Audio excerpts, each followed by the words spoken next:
Dans cet épisode, nous allons parler des troubles neurologiques liés au gluten.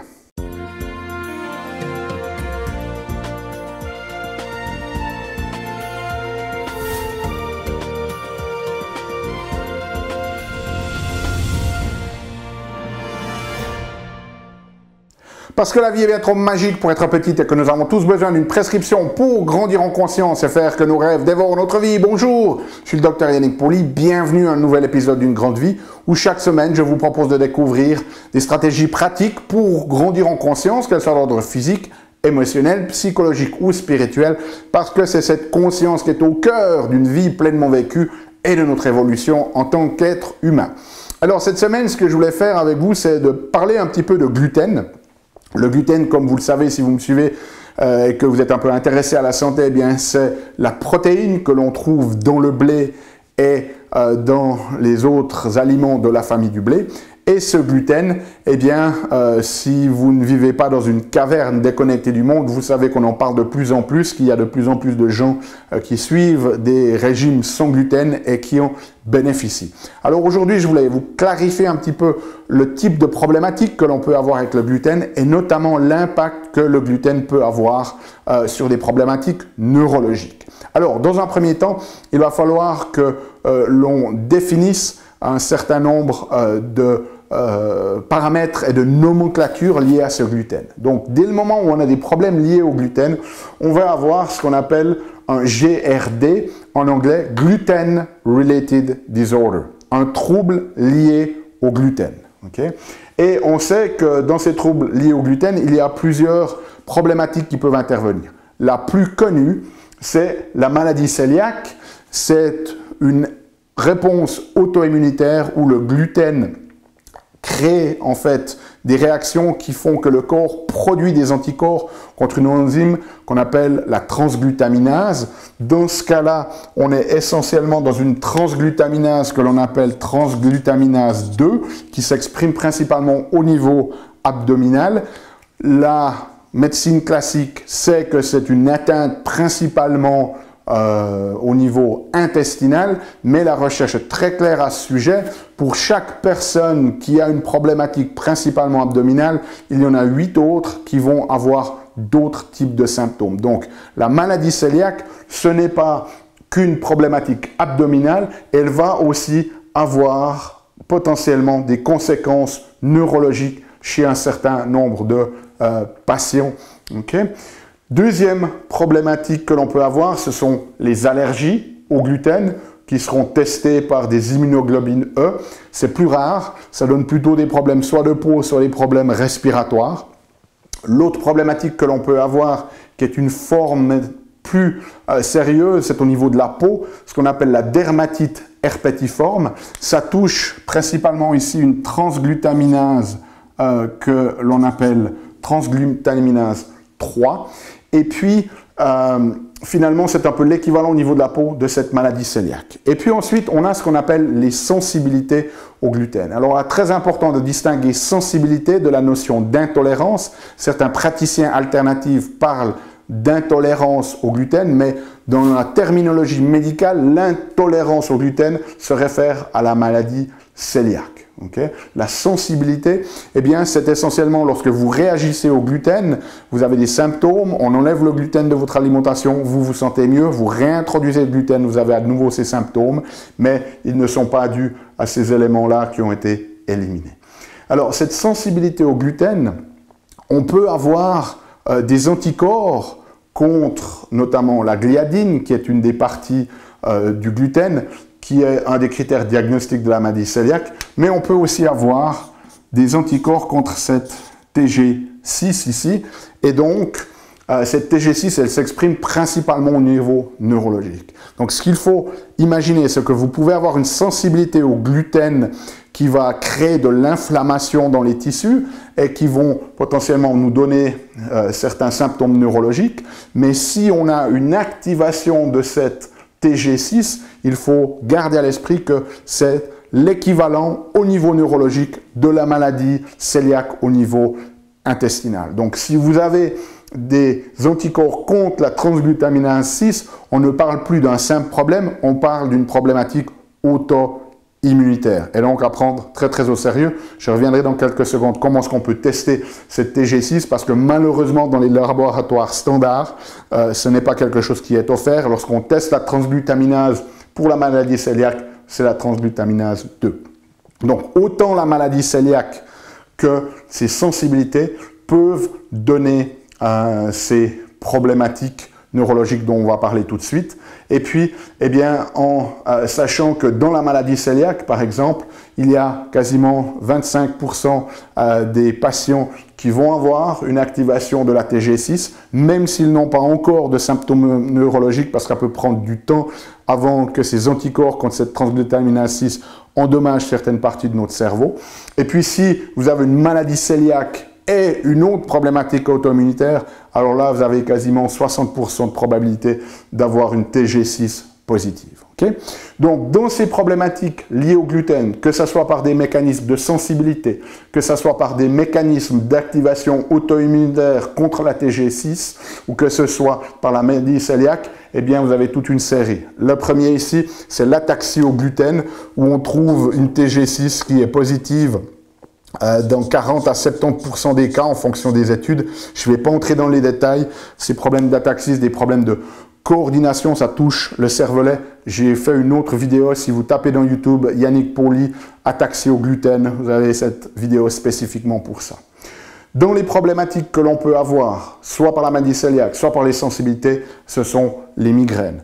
On sait que quasiment 25% des gens qui ont une maladie cœliaque, jusqu'à 25% développent des migraines et que l'élimination du gluten, non seulement aidé pour leur maladie cœliaque, mais aussi aidé au gluten, bien que ça n'aide pas 100% des gens, ça aide environ un quart, un tiers des gens. L'autre problématique, ce sont les épilepsies, et notamment les épilepsies réfractaires. Okay? Si une personne a de l'épilepsie et que les médicaments ne fonctionnent pas, il y a une forte probabilité que le gluten ait quelque chose à voir là-dedans. Et dans les études d'élimination, on sait que les régimes sans gluten ont un impact positif sur la fréquence, la durée des épilepsies, des attaques épileptiques dans quasiment une personne sur deux. Ensuite, on peut avoir des problématiques d'encéphalopathie. Ce sont vraiment ces symptômes un peu non spécifiques où vous commencez d'avoir des problèmes de concentration, des problèmes de mémoire, vous ne retrouvez plus vos mots, vous avez la tête dans le brouillard ou dans le cirage, vous n'arrivez plus à réfléchir aussi rapidement qu'avant. Ça peut donner aussi des problèmes de myopathie, des problèmes de contraction musculaire, des problèmes de douleur musculaire. Vous pouvez avoir aussi des neuropathies périphériques, c'est-à-dire vous commencez d'avoir des sensations de fourmillement ou d'endormissement ou de brûlure dans les membres au niveau des mains, au niveau des pieds, etc. Il faut savoir qu'il y a 3 types de fibres au niveau de notre système périphérique. Il y a les fibres qu'on appelle de petit calibre qui vont transmettre la douleur, donc ça peut donner des douleurs un peu comme on les trouve dans les fibromyalgies. On sait que dans la fibromyalgie, il y a souvent une atteinte de ces fibres de petit calibre. Il peut y avoir une atteinte des fibres de plus gros calibre qui transmettent l'information proprioceptive.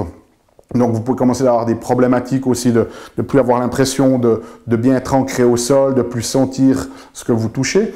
Ça peut bien évidemment affecter aussi la problématique sensorielle comme la problématique motrice. Et puis le troisième type de fibre, c'est les fibres du système nerveux neurovégétatif. Donc cela peut amener à ce qu'on appelle des dysautonomies. Okay? Et puis finalement, il y a maintenant, grâce aux travaux d'un chercheur qui s'appelle, je vais vous le mettre ici, Hadji Vassiliou, qui est responsable du centre d'ataxie à Sheffield, en Grande-Bretagne, eh bien on sait qu'on peut aussi développer des troubles du mouvement. Alors dans ces troubles du mouvement, il y en a plein qui ont été décrits. Il y a notamment la chorée, qui est une forme de mouvement un peu balistique, comme ça, du corps. Il y a environ 8 cas qui ont été décrits dans la littérature, où le régime d'élimination au gluten aide quasiment 60% des patients.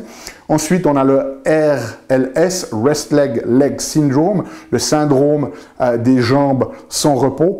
Il y a une soixantaine, plus de 60 cas décrit dans la littérature et l'élimination du gluten aide environ 1 personne sur 3 de manière très significative. Donc si vous avez un syndrome des jambes sans repos, une élimination du gluten vaut vraiment la peine pour voir si ça aide. Ensuite, on a des problématiques de myoclonus, c'est où vous avez des espèces de décharges, des contractions très brusques, très rapides, comme ça au niveau des muscles. Il y a plus de 25 cas décrits dans la littérature. Et là, l'élimination du gluten est vraiment très limité, ça aide quasiment 1 personne sur 10 seulement. Donc même si le facteur, le gluten est impliqué dans le mécanisme initial, l'élimination après n'arrive plus à faire vraiment regagner les choses. Ensuite, on a des tremblements posturaux, où vous avez la personne qui commence à avoir ce qu'on appelle des titubations, notamment au niveau de la tête, où ce sont un petit peu des mouvements répétitifs comme ça. Il y a une dizaine de cas décrits dans la littérature. Le régime aide environ 2/3 des patients. Donc voyez bien que même si initialement, soit par des mécanismes de sensibilité, soit par la maladie cœliaque, eh bien, si le gluten est impliqué dans la pathologie, le fait d'éliminer ne garantit pas nécessairement une réponse. Ça dépend aussi très souvent de la durée de la présence des symptômes. Et le problème qu'on a avec le gluten, c'est qu'il est très peu considéré en neurologie. Et donc, très souvent, des patients qui ne sont pas diagnostiqués pendant très longtemps.